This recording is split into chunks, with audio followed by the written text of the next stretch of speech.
અને તેથી બાયલ ચાડવાના એ ભાલાની અણી છાતીમાં રહી ગઈ અને ધાતર વડીલો ધણી તેથી ભાન જેઠોનો વડલા હેઠે કામ આવી ગયો.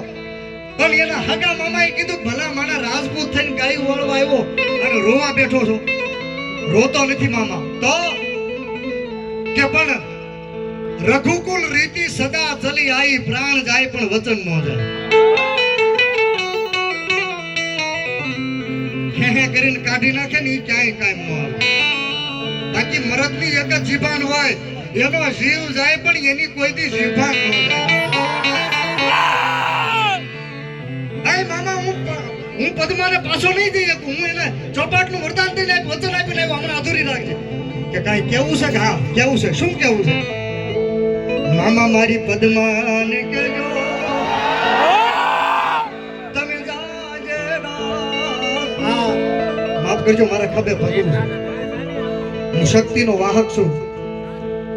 આ કાળમાં એવો કળિયુગ આવ્યો છે ને ભાઈ કે રાવણદેવ તરીકે પ્રાર્થના કરું છું મારા બાપ બધાને.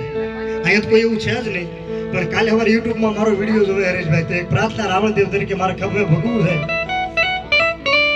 જે બાપે પાણી માંગો ક્યાં દૂધ આપીને મોટી કરી હોય ને, એ મારી દીકરીઓને મારી પ્રાર્થના છે એ બાપને હેઠું ન જોવું પડે ને એનું ધ્યાન રાખજો.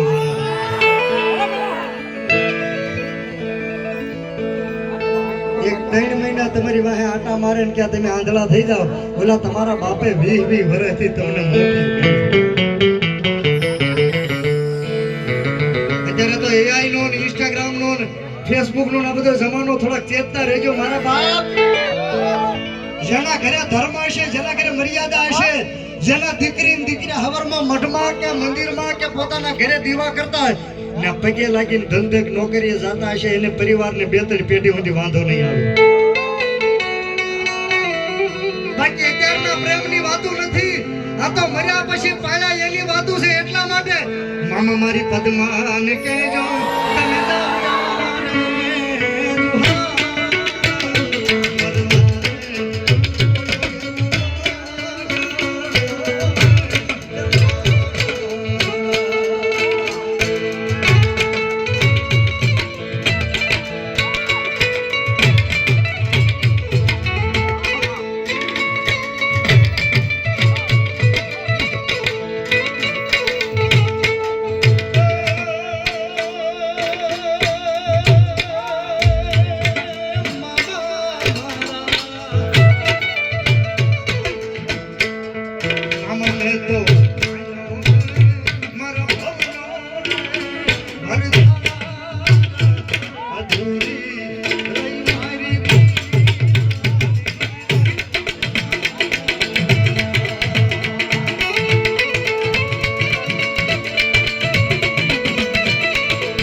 તમે ખૂબ મજા કરાવી. ધેરા બાકી છે પૂરાઈ કરાવી.